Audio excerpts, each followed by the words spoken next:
சென்னையில் அடுக்குமாடி வீடுகள் வாங்க வேண்டுமா?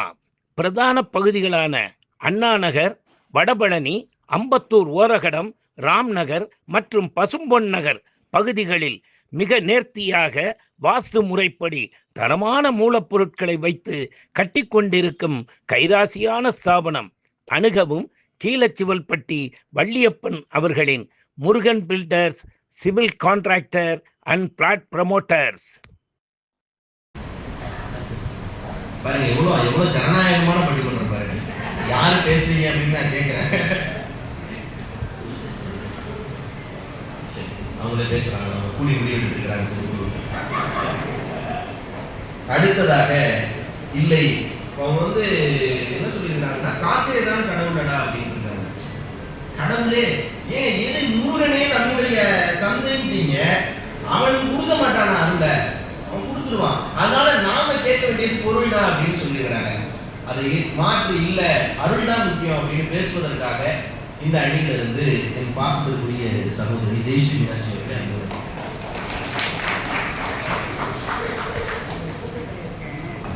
மதுரையாளும் மீன்வழியால் மீனாட்சி பட்டினத்தில் பிறகு தன்னாட்சி செய்கின்ற கோனாட்சி புரியும் மீனாட்சி பாதம் தொட்டு இந்த மீனாட்சியின் பணிவான வணக்கங்கள்.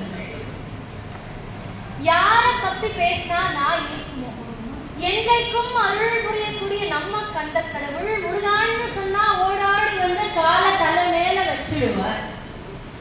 இரு நில மீதில் எழியனும் வாழ எனது முன்னோடி வரவேணும் அப்படின்னு திருப்புகள்ல ஆரம்பிச்சு ஒவ்வொரு பாட்டிலையும் நம்ம ஆயாவும் அப்பத்தாவும் முருகப்பெருமானை பத்தி நினைக்காத நேரமே இல்லை. இப்போ ஒரு குழந்தை இருக்கு, நம்மளை விட ஒரு இளையவர் இருக்காருன்னு வச்சுக்கோங்க. அவங்கள நம்ம பார்த்துக்கணும்னா நம்ம அவங்கள போய் பார்ப்போம். முருகான்னு சொன்னோன்னே நமக்கு ஞாபகம் வருது ஒரு குழந்தை, அந்த பிஞ்சு முகம், பாதம், அவ்வளவு அழகான கமலங்கள். ஆனா முருகப்பெருமான் இது அப்படியே ஆப்போசிட். அவர் இளையவர், ஆனால் அவர் நம்ம என்றுமே பார்த்துக் கொள்வார் என்ற நம்பிக்கை நம்முள் எப்போதுமே இருக்கு. முருகப்பெருமான் எதற்கு அவதரிச்சார் அப்படின்னு கேட்டா எல்லாரும் என்ன சொல்லுவோம்? சூரபத்மனை வதம் செய்யறதுக்கு அப்படின்னு சொல்றாரு. சூரபத்மனை வதம் செஞ்சாரா அப்படின்னு கேட்டா வரலாற்றில் அவர் இரண்டாக பிளந்து ஒன்றை சேவலாகவும் ஒன்றை மயிலாகவும் வைத்துக் கொண்டார். அப்போ தன்னை பகைவன் என்று கூட பார்க்காமல் தன்னை நாடி ஒருவன் வந்துவிட்டான், அவனுக்கு நான் கருணை என்றுமே செய்ய வேண்டும் என்றதுக்காக கருணை கடலாக என்றுமே அருள் புரிந்த அந்த முருகப்பெருமான் நமக்கு அருள் புரிய மாட்டாரா என்ன? நம்ம அண்ணாமலை என்ன இருக்காங்க, அவங்க என்ன பண்ணுவாங்க? டெய்லி ஒரு ஸ்டேட்டஸ் போடுவாங்க. ஒரு நாள் பார்த்தா அழகான பழனி மலை ஆண்டவா உன்னை அனுதினமும் பாட வந்தேன் வேலவா அப்படின்னு. சரி இதெல்லாம் போடுறாங்கன்னு பார்த்தா அடுத்த நாளே ஒரு டிஷர்ட்டை போட்டுக்கிட்டு, ட்ரௌசரை போட்டுக்கிட்டு, ஒரு கூலர்ஸ் போட்டுக்கிட்டு, ஒரு கார் பின்னாடி சாஞ்சிட்டு நின்று ஒரு போட்டோ வரும். அப்பதான் எனக்கு புரியுது எதுக்காக முருகப்பெருமான் ஸ்டேட்டஸையும் போட்டுக்கிட்டு இதையும் போடுறாங்க. அப்பதானே பொருள் வரும், அதுதான் போடுறாங்க. அப்படிதான் நானும் நினைச்சேன். ஆனா எங்க அண்ணன் அப்படி இல்லை, நல்லவர், வல்லவர், நானும் தெரிஞ்சவர்.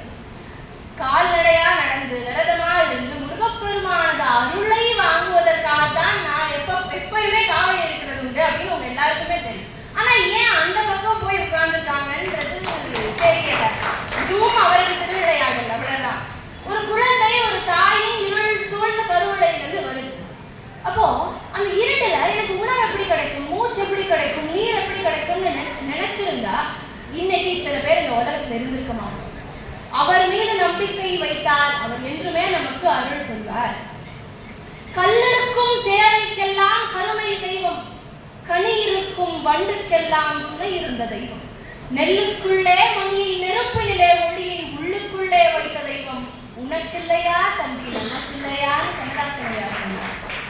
கல்லுக்குள்ள இருக்கும் தேவைக்கு கூட உயிர் கொடுத்தார், உணவு கொடுத்தார். அப்படிப்பட்ட முருகப்பெருமான் நமக்கு அருள் செய்ய மாட்டாரா? ஏன் ஒண்ணுமே இல்லைங்க, நான் என்னோட தப்பெல்லாம் அக்செப்ட் பண்ணிக்கிறேன். என்னோட ஆணவத்தை விட்டுவிட்டு அவரது காலடியில் சரணடைந்தால் அவர் என்றும் நமக்கு அருள் செய்வார். அதைத்தான் சூரபத்மன் நிச்சயமான முறை. வெற்றிமலை கவிராயர்னு ஒருத்தர் இருந்தார், சிறந்த ஒரு மாமேதையர். திருச்செந்தூர்ல மடப்படியில சமையல்காரரா வேலை பார்த்துட்டு இருந்தார். சமைச்சிட்டு இருக்கும் பொழுது எல்லாம் நல்லா போயிட்டு இருந்தது. அப்போ ஒரு நாள் என்னாச்சு, ஆச்சாரியார்கள்லாம் வந்து கேட்கிறாங்க, போறாங்க, மடப்படையில போய் பாக்குறாங்க. அவர் தியானம் பண்ணிட்டு இருக்காரு. அப்பா என்ன சமையல்லாம் ரெடி ஆயிடுச்சான்னு கேட்கும் பொழுது அங்க எதுவுமே ரெடி ஆகாம இருக்கு. இப்ப இவங்களுக்கு ஒரே பதட்டம். அப்பா 2 மணி கவராயா, என்ன பண்ற, நீ தியானம் பண்ணிட்டு இருக்கே, சமைக்கல இன்னும் அப்படின்னு கேக்குறாங்க. அப்பதான் அவருக்கு சுயநினைவு வருது, ஆஹா முருகனுக்கு சமைக்கணும் அப்படின்னு பாக்குறாரு.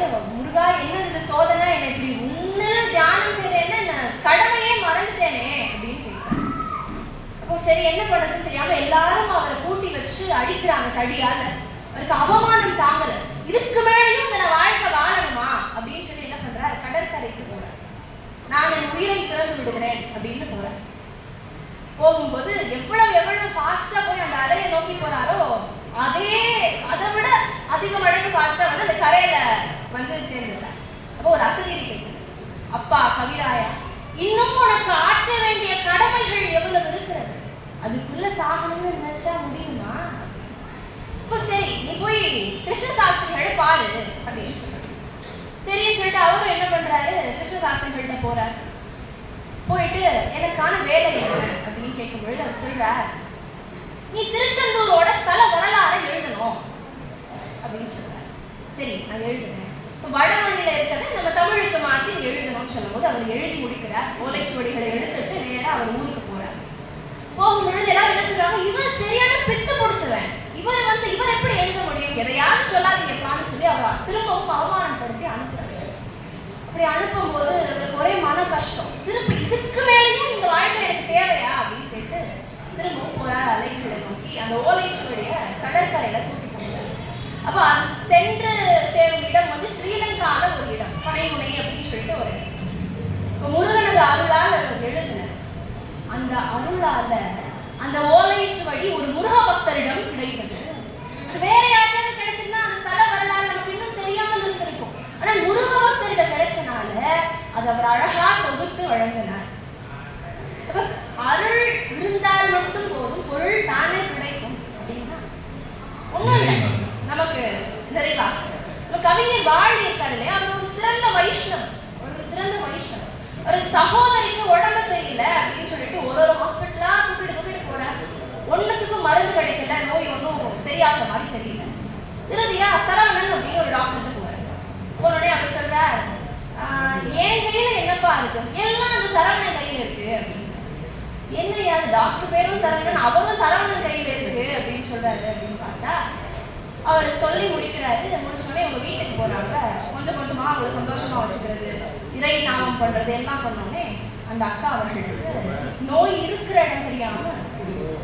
அப்பதான் வாலிக்கு புரியுது, இது வந்துட்டு முருகப்பெருமான் செய்த மாயை.